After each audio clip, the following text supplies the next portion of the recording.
இந்த மஸ்கோத் ஹல்வா செய்கிறதுக்கு கொஞ்சம் கூட நெய் தேவையில்லை. சாப்பிட்றதுக்கு அவ்வளோ டேஸ்ட்டாக இருக்கும். மேலே இருக்கிற லேயர் கிறிஸ்பியாக, உள்ளே இருக்கிற ஹல்வா வந்து சாஃப்டாக, சாப்பிட டேஸ்ட்டாக இருக்கும். வாங்க இது எப்படி செய்யலான்னு பார்க்கலாம். அஸ்ஸலாமு அலைக்கும் friends, welcome to my care channel. உங்கள் எல்லாருக்கும் ஹாப்பி குட் டே.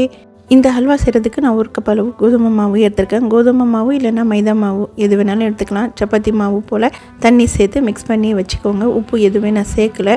நல்லா மிக்ஸ் பண்ணிவிட்டேன். இதில் நல்லா மூழ்கிற அளவுக்கு தண்ணி சேர்த்து 1 மணி நேரம் சோக் பண்ணி வச்சுடுங்க. நல்லா ஊறட்டும். 1 மணி நேரத்துக்கு அப்புறம் ஓப்பன் பண்ணிவிட்டு நல்லா இந்த மாதிரி கையால் கரைச்சிக்கோங்க.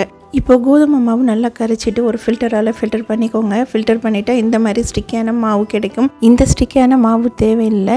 இந்த கோதுமை பால் மட்டும் 1 மணி நேரம் மூடி போட்டு வைக்கலாம். அது வரைக்கும் தேங்காய் பால் ரெடி பண்ணிக்கலாம். இந்த ஹல்வா ரெடி பண்ண ஒரு 10 நிமிஷத்துக்கு முன்னாடி தேங்காய் பால் எடுத்துக்கலாம். தேங்காய் பால் எடுக்கிறதுக்கு நான் 1 தேங்காய் எடுத்திருக்கேன். இது கட் பண்ணிவிட்டு மிக்ஸி ஜாரில் சேர்த்து கொஞ்சம் தண்ணி சேர்த்து அரைச்சிட்டு இந்த மாதிரி நல்லா கையால் பிழிஞ்சு ஃபில்டர் பண்ணிக்கோங்க. அதிகமாக தண்ணி சேர்க்கக்கூடாது. இப்போது எல்லா தேங்காயும் நான் ஃபில்டர் பண்ணி எடுத்துக்கிட்டேன். இது மறுபடியும் ஒரு வாட்டி ஃபில்டர் பண்ணிக்கலாம். அதில் எதுவுமே சக்கை எதுவுமே இருக்கக்கூடாது. அதனால் மறுபடியும் ஒரு வாட்டி ஃபில்டர் பண்ணி எடுத்து வச்சுட்டேன். இப்போது 1 மணி நேரம் ஆயிடுச்சு. மேலே தண்ணி நல்லா வடிஞ்சிருக்கு.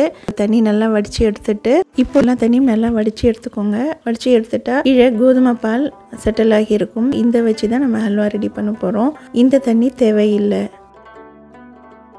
இப்போ ஒரு கரண்டியால் நல்லா மிக்ஸ் பண்ணிக்கோங்க. அடியில் மாவு போல் நல்லா தங்கி இருக்கும். இந்த மாதிரி நல்லா மிக்ஸ் பண்ணிவிட்டு நம்ம எந்த பாத்திரத்தில் செய்ய போகிறோமோ, எந்த பாத்திரம் வேணாலும் கொஞ்சம் அடிகனமாக எடுத்துக்கோங்க. அப்போ தான் அடி பிடிக்காது. நான் ஒரு கடாய் எடுத்திருக்கேன். இதில் 1.25 கப் அளவு கோதுமை பால் வந்து நான் இது சேர்த்துக்கிறேன்.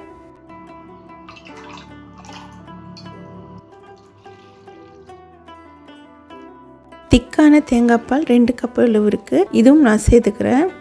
ஸ்வீட்க்கு ஏற்ற மாதிரி நான் சுகர் 3/4 கப் அளவு சேர்த்துருக்கேன். நீங்கள் உங்களுக்கு சுகர் சேர்க்க விருப்பம் இருந்தால் ஃபுல்லாக சுகரும் சேர்த்துக்கலாம்.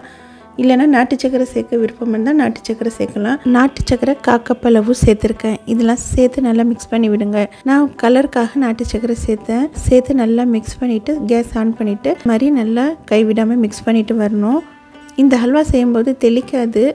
திக்கான கன்சிஸ்டன்சி வர வரைக்கும் நம்ம இந்த மாதிரி மிக்ஸ் பண்ணிகிட்டே தான் இருக்கணும்.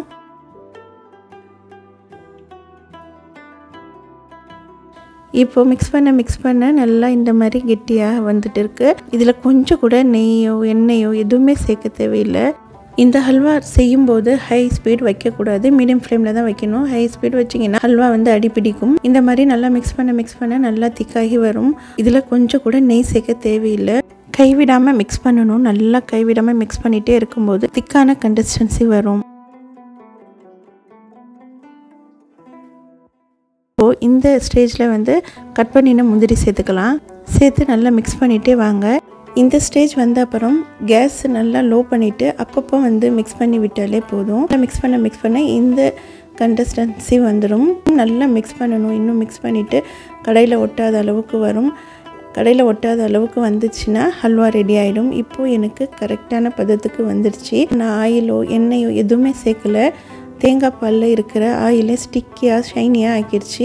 அவ்வளோதான். சூப்பர் டேஸ்டியான இந்த மஸ்கோத் ஹல்வா சூப்பராக ரெடி ஆகிடுச்சு. இந்த ஹல்வா ரெடி பண்ணுறதுக்கு எனக்கு கரெக்டாக 2 மணி நேரம் ஆச்சு.